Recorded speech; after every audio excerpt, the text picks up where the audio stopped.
Hello everyone, welcome to Shivi Studyship and this is last chapter of class 6 social science history, chapter number 11, buildings, paintings and books. ठीक है, chapter start करते हैं। तो स्वामी नाम का एक लड़का होता है। ये उसी की एक छोटी सी स्टोरी है कि वो बहुत ज़्यादा एक्साइटेड होता है। वो तो जो उसका भाई होता है वो उसके व्हील चेयर के साथ वो उसे कुतुब मीनार के जो टॉवर होता है वहाँ तक लेके जाता है। उसके बाद वो देखता है कि एक बहुत ही फेमस जो आयरन पिलर होता है वो उसके सामने खड़ा होता है। तो ये उसके लिए एक बहुत ही अनफॉरगेटेबल एक्सपीरियंस होता है। ठीक है, अब हम देखेंगे वो जो आयरन पिलर है उसके बारे में देखेंगे। So the iron pillar at Mehrauli, Delhi is a remarkable example of the skill of Indian craft person. ठीक है, तो ये जो आयरन पिलर है जो कि अभी प्रेजेंट मेहरौली दिल्ली में है, कि एक बहुत बड़ा एग्जाम्पल है उस ज़माने का जब इसको बनवाया गया था, कि उस समय के जो क्राफ्ट पर्सन थे वो कितने ज़्यादा स्किल्ड होते थे। ये जो आयरन पिलर है ये 7.2 मीटर हाई है और जो उसका वज़न है वो कितना है 3 टन्स। ये बनवाया गया था आज से 1500 साल पहले। We know the date because there is a inscription on a pillar. Date हम इसलिए जानते हैं क्योंकि इसके पे जो इंस्क्रिप्शन है उस पर सब कुछ मेंशन किया हुआ है। A ruler name Chandra. ठीक है, तो एक जो रूलर थे चंद्रा उनका नाम से मेंशन है, और जो चंद्रा थे वो आज से 1500 साल पहले ही रूल किया करते थे। Who probably belong to the Gupta dynasty. हमें लास्ट चैप्टर में पढ़ा भी था कि गुप्तचंद्र कौन थे, जो कि गुप्ता डायनेस्टी से बिलोंग करते थे। तो ये उन्हीं का टाइम पीरियड था। तो इससे पता चलता है कि जो आयरन पिलर है उसे किस टाइम पर बनवाया गया था। What is amazing is this the fact that the pillar has not rusted in all this year. तो सबसे जो अमेज करने वाली बात जो है इस पिलर के साथ वो ये है कि ये जो पिलर है ये आज तक भी इस पर जंग नहीं आया। ये बिल्कुल जैसा था बिल्कुल वैसे का वैसे ही बना हुआ है। अब देखते हैं मेटलर्जी क्या होता है। Asian Indian metallurgists made major contribution to the metallurgical history of the world। ठीक है, तो जो एशियन इंडिया है वहाँ पर आपको बहुत सारे ऐसे लोग मिल जाएंगे जिन्होंने काफ़ी ज़्यादा कंट्रीब्यूशन किया है। ठीक है ना, मेटलर्जी में। Archaeological excavation have shown that the Harappa were master craft person. तो जो आर्कियोलॉजिकल के जो भी उन्हें खुदाई करने पे जो भी एविडेंस मिलता है तो उससे पता चलता है कि हड़प्पा में बहुत ज़्यादा ऐसे लोग थे जो मास्टर थे इस वाले काम में, जिनको बहुत अच्छी नॉलेज थी कॉपर के बारे में। They even manufactured bronze by mixing copper and tin. आप सबको पता है जो ब्रॉन्ज है उसको कैसे बनाया जाता है, कॉपर को और टिन को मिक्स करके। While Harappa belong to the bronze age, तो इसीलिए उसको ब्रॉन्ज एज कहा जाता है कि उस समय पे जितनी भी जो चीज़ें मिलती हैं वो ज़्यादातर इसी की बनी होती थी। उसके बाद जो हड़प्पा के बाद जो लोग आते हैं जो उनके सक्सेसर होते हैं वो फिर आयरन के बारे में जानते हैं। वो जितनी भी चीज़ें आपको उनके टाइम की मिलेगी वो सब आयरन की मिलेगी, इसीलिए उस टाइम पीरियड को नाम दिया iron age. India produced highly advance type of iron forge iron, rod iron and a cast iron. तो इंडिया के पास बहुत सारे तरह के जो आयरन की जो फॉर्म है वो प्रेजेंट है। ये देखिए ये है वो आयरन पिलर जो आज तक भी जैसा था वैसे का वैसे ही है, इस पर कहीं से भी ये ख़राब नहीं हुआ। Buildings and brick and stone. ठीक है, अब देखेंगे जो बिल्डिंग और ब्रिक्स थी उसके बारे में। The skill of a craft person or also apparent in a building that have survived such as the stupas। तो अगर हम स्तूपास में देखते हैं जो स्तूप वगैरह थे वो भी एक उन्हीं की ही काम था जो क्राफ्ट पर्सन थे, कि उन्होंने इतनी अच्छी अच्छी जो बिल्डिंग्स है बनवाई जो आज तक भी सर्वाइव करती हैं और आज तक भी ख़राब नहीं हुई हैं। जो वर्ड स्तूप है उसका मतलब होता है mount. While there are several king of stupa, several kind of stupa. तो जो स्तूप है ये बहुत अलग अलग तरह के होते हैं, कोई राउंड होता है, कोई टॉल होता है, कोई बिग होता है, कोई स्मॉल होता है, और सबके अपने कुछ ना कुछ कॉमन फीचर्स भी होते हैं, कि मतलब सब में अगर बहुत सारी विभिन्नताएं हैं तो कुछ चीज़ें ऐसी भी हैं जो सब में सेम है।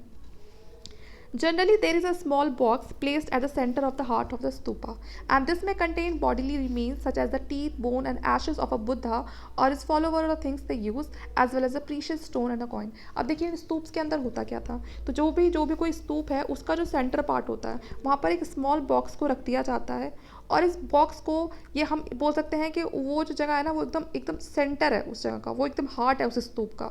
और उस बॉक्स के अंदर क्या होता है कि वो जिस भी कोई मतलब बुद्ध थे या फिर जो बुद्ध के जो फॉलोवर थे उनका जब उनकी डेथ हो गई फिर उसके बाद हम जैसे हिंदू में होता है ना अस्थियाँ होती हैं कि उनकी जुड़ी हुई चीज़ें, उनका टीथ हो गया, उनकी बोन हो गई या एशेज़ हो गई, जो भी बाद में बचता था वो उसको उस बॉक्स में डाल के और वो उसको स्तूप के बिल्कुल सेंटर में रख देते हैं। ठीक है, या जो भी चीज़ें वो यूज़ करते थे उसमें उनके स्टोन्स भी हो सकते हैं, कॉइन्स भी हो सकते हैं। तो जो भी बुद्ध या उनके जो फॉलोवर्स होते थे उनकी जो भी बिलोंगिंग्स होती थी उसको उस बॉक्स में रखकर और फिर उसको स्तूप के अंदर रख देते हैं। ठीक है, this box known as relic casket which was covered with earth, और फिर बाद में उसको क्या कर देते हैं, मिट्टी से कवर कर देते हैं. Later a layer of mud brick और a big brick was added on a top. उसके बाद जब उस चीज़ को, उस बॉक्स को तो अंदर दबा देते हैं, उसके बाद वो फिर किसी मिट्टी की लेयर या फिर किसी पकी हुई जो मिट्टियाँ होती हैं, मतलब ईंट होती हैं जो, उससे एक ऊपर उसकी एक टॉप लेयर बना दिया करता था, मतलब जिससे कि पहचान रहे कि हाँ इसी के नीचे वो जो बॉक्स है. And then the dome like a structure was sometime covered with a carved stone slab, और फिर उसके ऊपर से एक तरह से उभरा हुआ जो स्ट्रक्चर होता है वो बना दिया करते थे. ठीक है, इस तरह से ये है, और फिर उसके ऊपर ऐसा उभरा हुआ structure. Often a path known as the pradakshina path, ठीक है ना, which led around the stupa. तो एक जो स्तूप है उसके आसपास, जैसे मान लो ये स्तूप है, ठीक है, तो उसके आसपास ना इस तरह से ना एक पाथ बना दिया जाता था. ठीक है, this was surrounded with the railings, और फिर यहाँ पर क्या होती थी, रेलिंग्स लगा दी जाती थी, इस तरह से रेलिंग्स लगा दी जाती थी. And this was surrounded with the railings and entrance to the path which was through gateway. और फिर मान के चलो यहाँ पर ये स्तूप है, यहाँ पर ये पूरा ये वो पाथ बना दिया, और यहाँ से ये गेटवे निकाल दिया. ठीक है, devotees walked around the stupa in a clockwise direction. तो जो भी डिवोटी आता था वो ऐसे क्लॉकवाइज डायरेक्शन में मूव करता था. यहाँ पर both railing and gateway were often decorated with a sculpture. तो जो भी ये रेलिंग्स होती थी या फिर जो भी ये पाथ है, स्तूप है, इसको स्कल्पचर से डेकोरेट किया जाता था. स्कल्पचर के मतलब वहाँ पर क्या किया जाता, मूर्तियाँ बनाई जाती थी, मतलब उस वॉल के अंदर, जैसे कि आप इसमें देख रहे हैं, यहाँ पर ये देखिए, यहाँ पर एक कार्विंग की हुई है इसके अंदर. ठीक है, मतलब इस वॉल के अंदर ही आपको बहुत सारा डिज़ाइन देखने के लिए मिल रहा है. तो इस तरह से रेलिंग्स को और गेटवे को डेकोरेट किया जाता था. This was a place where a magnificent stoop once existed. Many of the stone carving for decorating the stoop were made about 2000 year ago. अगर आप अमरावती के जो मैप है उस पर देखते हो तो वहाँ पर आपको बहुत सारे जो मतलब काफ़ी सारे मैग्निफिशेंट स्तूप देखने के लिए मिलते हैं, जिस पे बहुत अच्छी जो स्टोन कार्विंग हो रही है. स्टोन कार्विंग यही जो मैंने आपको पिक्चर में बताया था, जो इस तरह की जो है ना, ये बहुत अच्छी स्टोन कार्विंग हो रही है स्तूप के अंदर, जो कम से कम आज से 2000 साल पहले की गई थी. बहुत सारी बिल्डिंग्स को होलो करके, मतलब उनको अंदर से खोखला करके और रॉक्स निकाल ली थी, और उसको फिर आर्टिफिशियल केव्स की फॉर्म में उसको बना दिया था. Some of these were very elaborately decorated with sculpture and painted wall. तो बहुत की जो वॉल वगैरह होती है उसको बहुत अच्छे से उस पर स्कल्पचर बनवाए जाते थे, और फिर बाद में उनकी जो वॉल्स वगैरह उसको पेंट किया जाता था. जो बहुत सारे जो अर्लीस्ट जो हिंदू टेम्पल थे वो भी बने थे इस टाइम पर, जिसमें कौन कौन से थे, जो विष्णु भगवान के, शिव के, दुर्गा के, है ना, उस समय जिन भी देवी देवताओं की पूजा होती थी उनके भी काफ़ी उस टाइम पे मंदिर वगैरह बनाए गए थे. ठीक है, the most important part of the temple was the room known as the garbhagriha. तो जो बहुत इंपॉर्टेंट जो पार्ट माना जाता था किसी भी मंदिर का वो होता था गर्भगृह. और गर्भगृह किसी भी मंदिर की वो जगह होती है जहाँ पर जिस भी देवी देवता के नाम पे वो मंदिर बनवाया गया है उनकी मूर्ति को उस जगह पे रखा जाता है. जब हम मंदिर में जाते हैं ना, तो जहाँ पर जो मूर्ति रखी होती है, जहाँ हम पूजा करते हैं, उसको बोलते हैं गर्भगृह. ठीक है, It was here that the priest performed religious ritual and devotees offer worship to the deity. तो यहाँ पर क्या होता है, इस जगह पे गर्भगृह में जो वहाँ पर जो भी कोई पुजारी वगैरह होता है वो वहाँ पर रिलीजियस रिचुअल्स को फॉलो करता है, मतलब जो भी रीति रिवाज होते हैं, आरती वगैरह होती है, वो सब परफॉर्म करते हैं. और साथ में जो श्रद्धालु होते हैं वो वहाँ पर उन देवी देवताओं के सामने खड़े होकर पूजा करते हैं. ठीक है, ये स्तूप जो इस पिक्चर में दिखाया हुआ है, इस स्तूप के बारे में पर देखते हैं कि ये बहुत बड़ा ग्रेट स्तूप है जो कि आपका सांची में मिलेगा आपको. ठीक है, मध्य प्रदेश में. Stupa like this one were built over several century while the brick mound probably date to the time of the Ashoka and the railing and the gateway were added during the time of a later ruler. तो ये जो स्तूप है इसमें जो थोड़ा थोड़ा काम है कि ब्रिक इसके टाइम पे बनवाई गई तो अशोका के टाइम पे बनवाई गई. ठीक है, और अगर रेलिंग और गेटवे की बात करें तो जो बाद में जो रूलर्स आए, लेटर रूलर्स आए, उन्होंने इस काम को करवाया. ठीक है, तो यहाँ पर ये आपको बहुत सारी चीज़ें मतलब इसमें बाद में एड ऑन होती हुई दिखाई देंगी. ठीक है,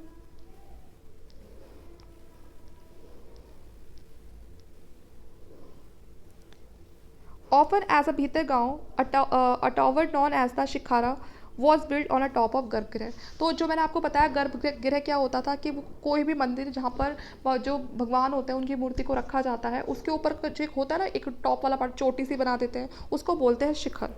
ठीक है, mark this out as a sacred place. तो मतलब ये जो जहाँ पर भी ये छोटी सी होती है, मतलब अभी भी आप जाओ मंदिर में तो आपको मंदिर की ना एक अलग ही पहचान हो जाती है, उसको बनाया इस तरह जाता है. तो इस शिखर की वजह से उसकी पहचान हो जाती थी कि ये क्या है, ये कोई होली प्लेस है.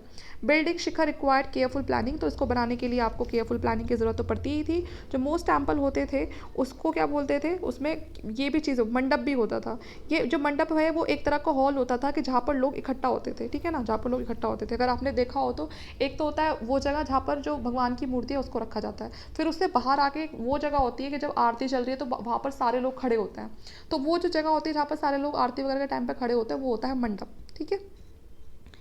An early temple of Bhitargaon Uttar Pradesh, this was built about, तो ये जो भीतरगांव में जो ये टेम्पल है, ठीक है, जो इसमें आपको इमेज में दिखाया हुआ भी है, ये कम से कम 1500 साल पहले बनाया गया था, जिसमें पकी हुई ईंटों का यूज़ किया गया था और स्टोन का यूज़ किया गया था। दूसरी साइड आप जो पिक्चर देख रहे हैं ये है मोनोलिथिक, ठीक है, टेम्पल, जो कि आपका महाबलीपुरम में, ये जो टेम्पल है मोनोलिथिक टेम्पल, ये आपका महाबलीपुरम में है। ठीक है। और each of this was carved out of a huge single piece of stone, और ये बिल्कुल प्योरली आपका स्टोन से बनाया हुआ है, इस पर जो भी कार्विंग वगैरह की हुई है वो स्टोन के ऊपर ही की हुई है। While brick structure are built up by adding layers of brick from the bottom upward in case the stone cutter had to be work from the top downward. ठीक है। अब आगे देखते हैं। Some of the finest stone temple were built in these town and some of these are shown here। तो ये आप जो भी टेम्पल वगैरह देख रहे हो इस तरह के, वो आपको मतलब वो ऐसे थे कि बहुत ही बारीक काम होता था इन टेम्पल्स में, खासकर जो स्टोन टेम्पल होते थे, क्योंकि उस पर जो भी यहाँ पर कोई ईंट वगैरह का यूज़ नहीं होता था, जो भी अगर आपका कार्विंग वगैरह है उस पर डिज़ाइन बनाना है तो वो स्टोन वगैरह पर ही बनाया जाता था। ठीक है। How were stupas and temple built, तो जो स्तूप थे, जो टेम्पल थे, वो कैसे बनते थे, तो बहुत सारे स्टेजेस होते थे जब आप किसी भी स्तूप या टेम्पल को बनाते थे, तो वो ऐसे ही नहीं बनते थे, काफ़ी सारी चीज़ें पहले से प्लान करनी पड़ती थी। ठीक है। तो यूजुअली इनको बनवाता कौन था, कैसे बनते थे, तो इसमें किंग और जो क्वीन है वो डिसाइड करते थे। ठीक है। It was an expensive affair, क्योंकि भाई अगर आपको कोई भी मंदिर बनाना है, स्तूप बनाना है, तो कोई वो थोड़े बहुत पैसों में तो बनेगा नहीं, वो एक बहुत ही एक्सपेंसिव अफेयर होता था, तो इसीलिए जो कोई रिच या पावरफुल पर्सन है वही उस चीज़ को सोच सकता था। First good quality stone had to be found, तो सबसे पहले तो वो लोग क्या करते थे, एक गुड क्वालिटी जो स्टोन है जो उस मंदिर को बनाने के लिए चाहिए होता था उसको खोजते थे। ठीक है। फिर उसके बाद उसको ट्रांसपोर्ट करवाते थे, जहाँ पर भी उनको जहाँ पर भी जो जगह उन्होंने चूज़ करी है उस बिल्डिंग को बनवाने के लिए, तो वहाँ पर उस स्टोन को भिजवाते थे। फिर these rough block of stone had to be shaped and carved into a pillar and panels for the wall, floor and ceiling, and then these had to be placed in precisely the right position। तो पहले वो एक idea लगाते थे कि इस चीज़ को यहाँ ऐसे कर देंगे, ऐसे कर देंगे, ऐसे कर देंगे, रफली उस चीज़ को ना ऐसे बना के देखते थे, और फिर बाद में फिर उस चीज़ को सही से एक राइट पोजीशन में उसको सेट करते थे। A Jain monastery from Odisha, this 2-story building was carved out of the rock surface। तो आप ये जो पिक्चर देख रहे हैं ना, यहाँ पर ये जो पिक्चर देख रहे हो, ये इसी के बारे में बता हुआ है कि ये जैन मोनास्ट्री है, जो जैन जो लोक धर्म था उसका मठ है, जो कि उड़ीसा में था, और ये 2-स्टोरी बिल्डिंग है, यहाँ नीचे भी रह सकते हैं और ऊपर भी रह सकते हैं, और ये किस पर बना हुआ है, रॉक पर, रॉक था उस पर। Notice the entrance of the room Jain monk lived and meditated in this room, तो यहाँ पर उनके रहने की और उनकी मेडिटेशन की पूरी व्यवस्था की हुई थी। तो इस तरह से जो केव्स वगैरह थी वो बनवाई जाती थी, इनके जो मठ वगैरह थे वो बनवाए जाते थे रॉक सरफेस पे। अ sculpture from the national museum new Delhi. ठीक है। और ये नीचे जो आप देख रहे हो ना, ये जो पिक्चर दिखाई हुई है, ये एक तरह का स्कल्पचर है जो अगर आपको अभी प्रेजेंट देखने के लिए मिलेगा नेशनल म्यूजियम न्यू दिल्ली में। जो न्यू दिल्ली में जो नेशनल म्यूजियम है वहाँ पर आपको इस तरह की जो चीज़ें हैं जो पुरानी खुदाई वगैरह के टाइम पे मिलती है, तो वहाँ पर उनको अच्छे से प्रिजर्व करके रखा हुआ है, जिससे कि उनको आगे वाली जनरेशन भी देख सके, क्योंकि ऐसे ही छोड़ देंगे तो वो चीज़ें ख़राब हो जाएंगी। अब आगे देखते हैं।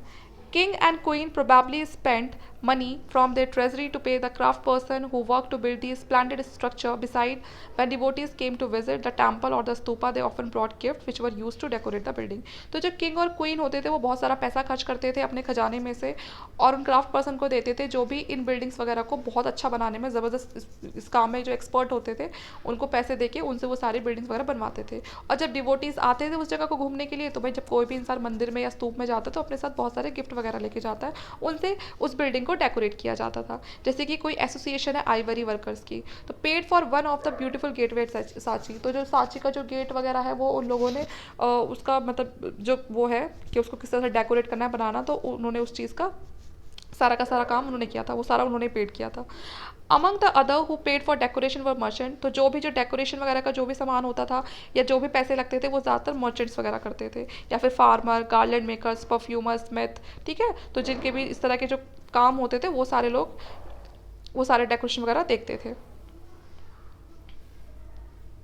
और जो भी लोग इस तरह के काम वहाँ पर करवाते थे, फिर बाद में क्या होता था, वो जो वहाँ पर बड़े बड़े पिलर होते थे उन पर उनका नाम लिखा जाता था। So when you get a chance to visit any of this building, remember how several hundred of peoples probably work to construct and decorate them. तो अगर आपको कभी भी चांस मिलता है ऐसी जगह पर घूमने का, तो आप उन पिलर्स को देखिए और उस पर आपको पता चलेगा कितने सारे लोगों का कॉन्ट्रीब्यूशन है उस एक मंदिर को बनवाने के लिए, क्योंकि वहाँ पर जो भी कोई इंसान अपना कॉन्ट्रीब्यूशन करता था या कुछ भी हेल्प करता था उस मंदिर को बनवाने के लिए, तो उसका नाम वहाँ पर लिखा जाता था।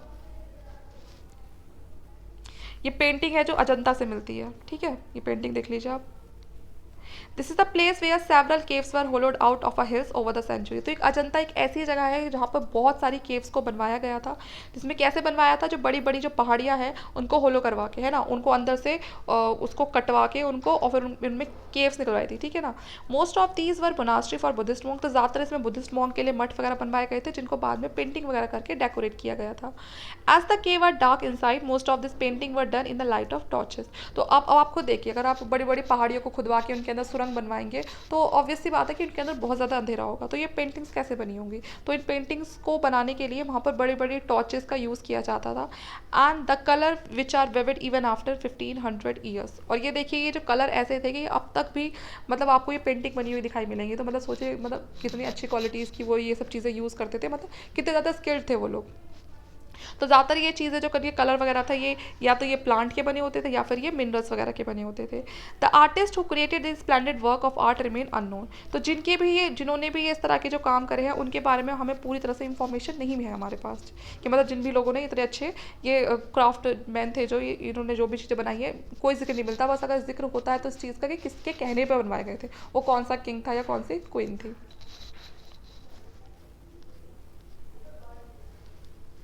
अब the world of books, some of the best known epics were written during this period. तो उस समय बहुत अच्छी अच्छी एपिक्स वगैरह लिखी गई थी, जिसमें कुछ बहुत बड़ी भी थी, बहुत सारे लॉन्ग कंपोजिशन भी थे, कुछ हीरोइक मैन थे, वुमेन थी, कि मतलब बड़े बड़े जो भी उस समय बहादुर आदमी हुआ था या कोई औरत हुई थी, और बहुत सारी स्टोरीज थी जो गॉड वगैरह के बारे में थी। एक बहुत ही फेमस तमिल एपिक था जिसका नाम था शिल्पादा करम, ठीक है ना, compose by a poet name Ilango. ठीक है, अगर मैं कोई इस तरह का जो वर्ड है वो प्रोनाउंस नहीं कर पा रही हूँ, तो प्लीज़ आप खुद से समझ लेना, क्योंकि वर्ड एक तो बहुत अजीब से होते हैं, ठीक है।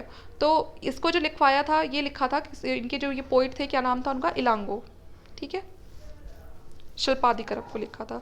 कब लिखा था, अराउंड 1800 ईयर्स एगो, तो कम से कम 1800 साल पहले लिखा था। ये तमिल में बहुत ही फेमस है ये, और काफ़ी बार पूछा भी जाता है।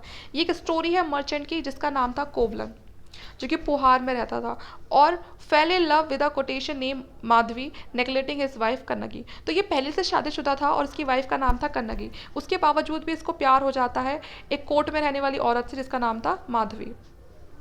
Letter he and Kannagi left Puhar. लेकिन बाद में क्या होता है, ये जो होता है आदमी होता है कोवलन, और जो उसकी वाइफ होती है कन्नगी, ये दोनों ही पुहार को छोड़ देते हैं और ये कहाँ चले जाते हैं, मदुराई चले जाते हैं।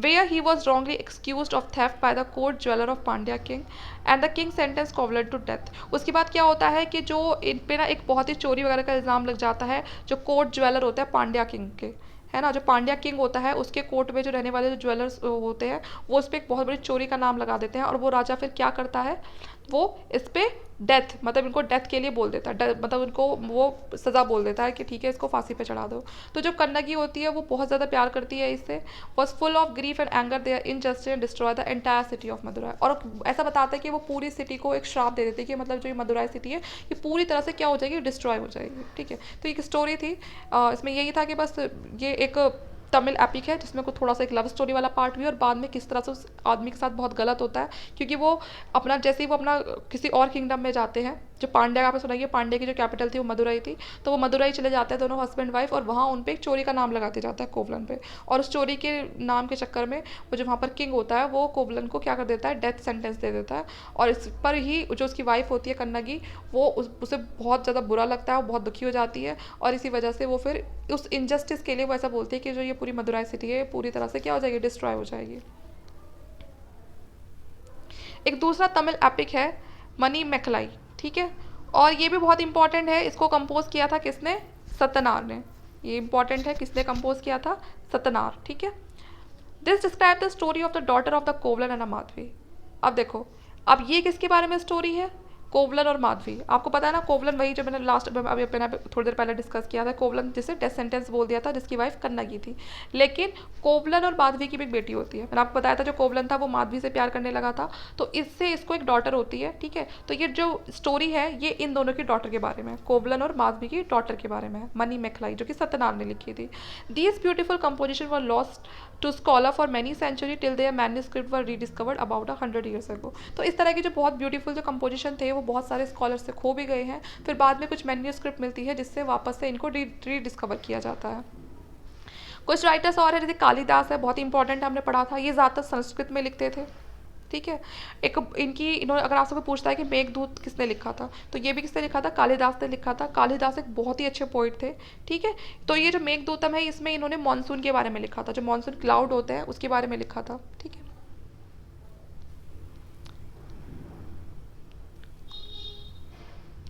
अब आगे है recording and preserving old stories. ये जो बाकी पार्ट है वो मैं आपको नेक्स्ट पार्ट में पढ़ाऊंगी, क्योंकि वीडियो ऑलरेडी बहुत लंबा हो चुका है। तो अगर आपको वीडियो अच्छी लगती है तो प्लीज़ लाइक करें, शेयर करें और चैनल को सब्सक्राइब करें। Thank you.